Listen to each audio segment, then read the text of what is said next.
This video is brought to you by Zocdoc. More on them in just a bit. All right, Disney Plus has officially put together its countdown to Avengers Doomsday watchlist, narrowing years of Marvel movies and shows down to just 14 movies and one television series. And this list has actually given us a lot about clues of Avengers Doomsday while simultaneously raising some weird questions because Marvel has released dozens of movies at this point. And good news is you don't need to rewatch all of them. You just need to rewatch Greg and Coy's, or not rewatch, but first time watch Greg and Coy's rewatch of, the Road to Doomsday. But you don't have to rewatch every Disney Plus show. So here's what they've chosen. X-Men, X2, Captain America the First Avenger, The Avengers, Infinity War, Endgame, Loki, Shang-Chi, Spider-Man No Way Home, the only one of the Spider-Mans, Black Panther Wakanda Forever, Captain America Brave New World, Deadpool and Wolverine, Doctor Strange and the Multiverse of Madness, Thunderbolts, and Fantastic Four First Steps. Now obviously, Disney isn't literally saying you must watch all of these or you won't understand Doomsday.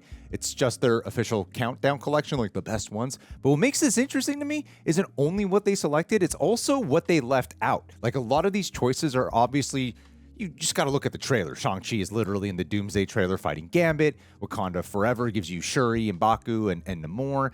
And you see them meeting up with the Fantastic Four in the trailer. And Brave New World establishes Sam Wilson as the current Captain America.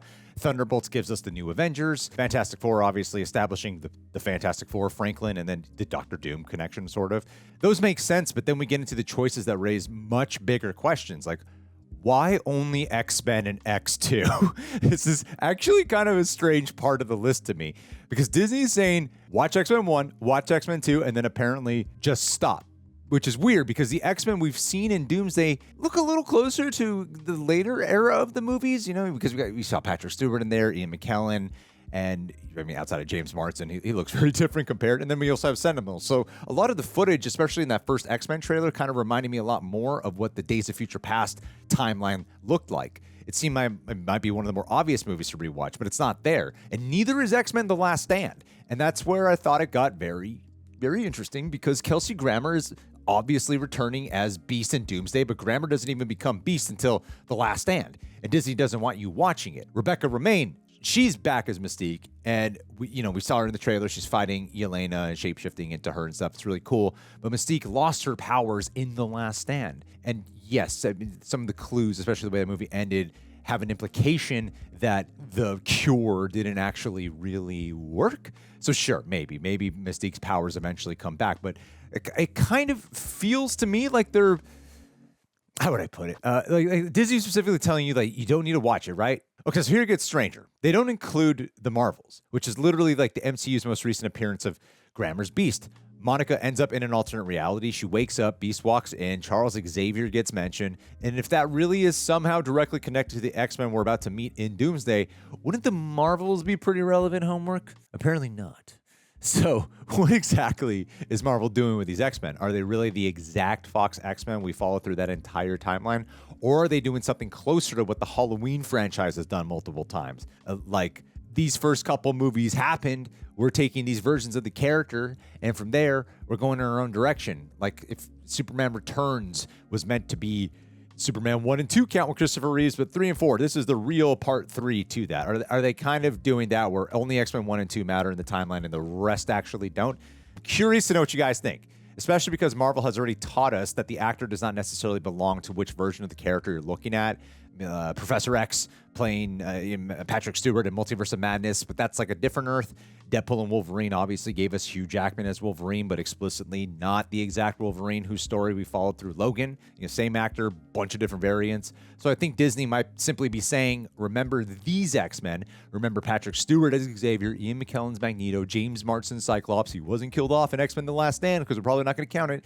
Rebecca Romijn's Mystique. She's never lost her powers. Alan Cummings' Nightcrawler, who was introduced in X2. Remember their relationships, and Doomsday will explain exactly what universes they're actually from. They might not be from that exact Fox universe. This is probably my biggest question coming out of this entire list, honestly. Now, Deadpool and Wolverine, is that confirming Deadpool and Wolverine will be in this movie?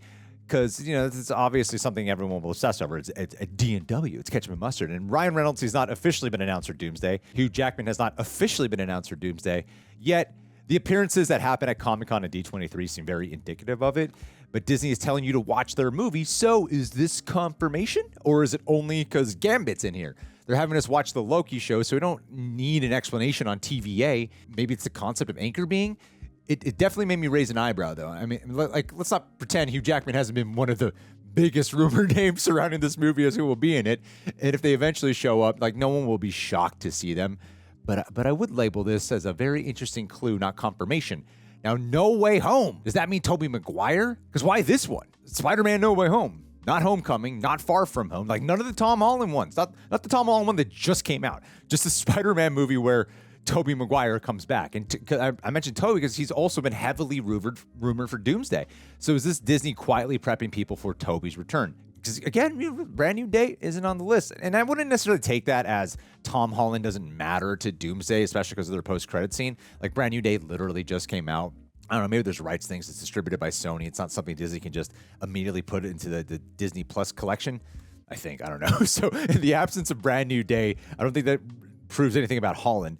But I still think No Way Home being specifically selected is really intriguing because that movie accomplishes two things. It reintroduces Tobey and Andrew to the MCU and establishes the basic principle Doomsday seems to be doing. The heroes from those older movie franchises still exist somewhere in the multiverse. So if Tobey suddenly walks into Doomsday, Disney has already told the audiences exactly which movie to refresh themselves on.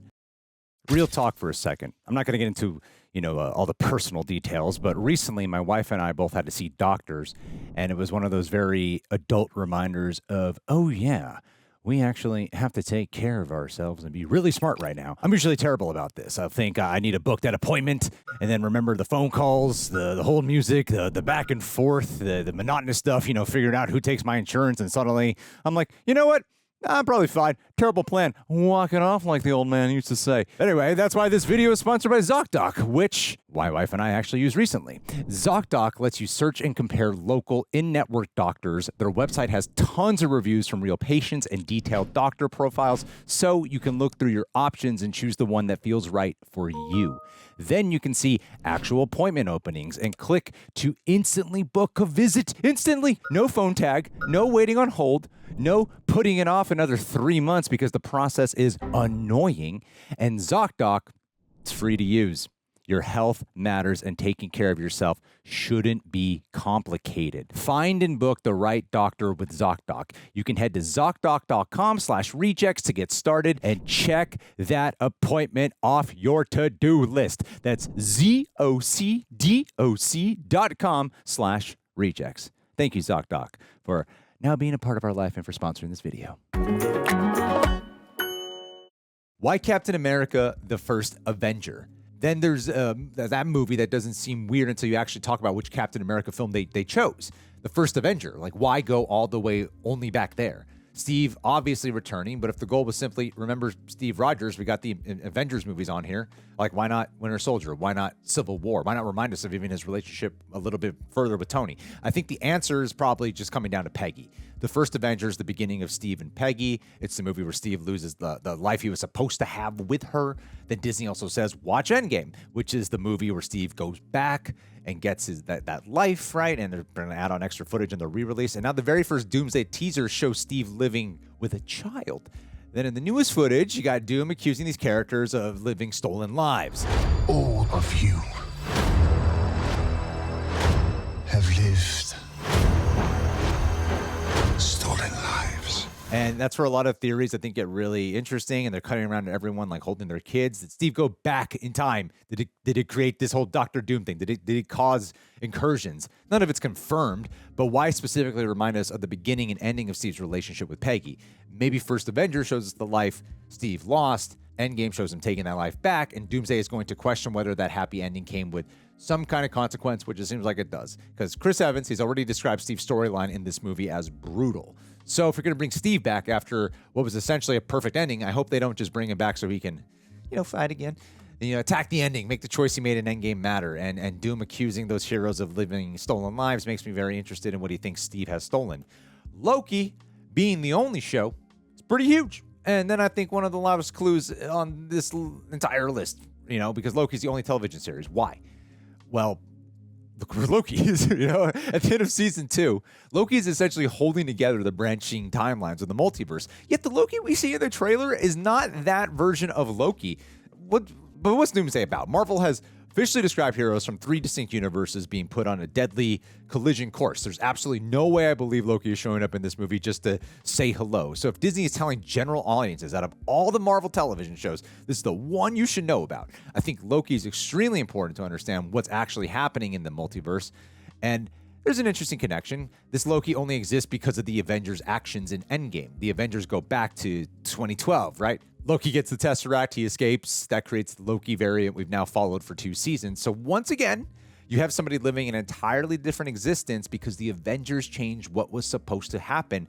And now Doom, the line, stolen lives. He keeps talking about that, right? But it's a different Loki. Do we have to watch both seasons? Anyway, Multiverse of Madness, probably here because of the rules. Doctor Strange and Multiverse of Madness is another one where I don't necessarily think it's about Doctor Strange himself.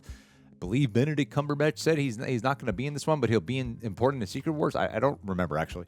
But this movie gives you something, which you absolutely need, which is incursions, universes colliding, destroying each other. That's almost certainly one of the biggest concepts audiences need to understand. It also gives you that alternate Patrick Stewart, Professor X, which again reminds the audience, same actor does not automatically mean same universe. When you put that together with No Way Home and Deadpool and Wolverine, Disney is basically refreshing audiences on the rules before Doomsday. Legacy actors can return. They may or may not be the exact version you remember. Entire realities can interact, and those realities can die. And the rest are mostly, status updates. Honestly, most of these movies don't require like crazy theories. I think it's more the weird selections, the ones that are not, where I think Disney is giving us like very interesting clues. But Marvel clearly wants us thinking about those original X-Men again, and then you combine all of this with Doctor Doom telling these heroes that they've lived stolen lives. Steve got the life with Peggy he lost. Loki got an entire new existence because the Avengers changed history. Half of existence died and was brought back. Legacy heroes from universes we thought were finished are suddenly entering the multiverse, and now multiple realities are colliding. So maybe it seems like the actual conflict of Doomsday isn't Doctor Doom is evil, everybody fight him. After reading Hickman's run of Avengers, it's obvious like the Avengers and X-Men aren't fighting because of just a misunderstanding. And the problem is definitely our universe survives or yours does, right? And suddenly every one of these legacy characters has a reason to fight. That's where I think the watch list gets particularly cool, because Disney didn't tell us to watch everything. They told us to just watch these. And I think the questions created by those choices may tell us more about Avengers Doomsday than the obvious ones do. Anyway, that's just my thoughts on this list. Thought it was very interesting. You can leave your thoughts down below. See you guys soon. Peace. Also, actually, no, wait, not peace. Thank you to everyone who's been following us on social media, because people have been loving the videos. They're kind of like shorter versions of what this one is. So really appreciate everyone who's been following. We've been creating a lot of exclusive videos just over there. And it's been really honestly kind of empowering and really encouraging to see that grow. So thank you guys so much. And we'll see you soon. Peace.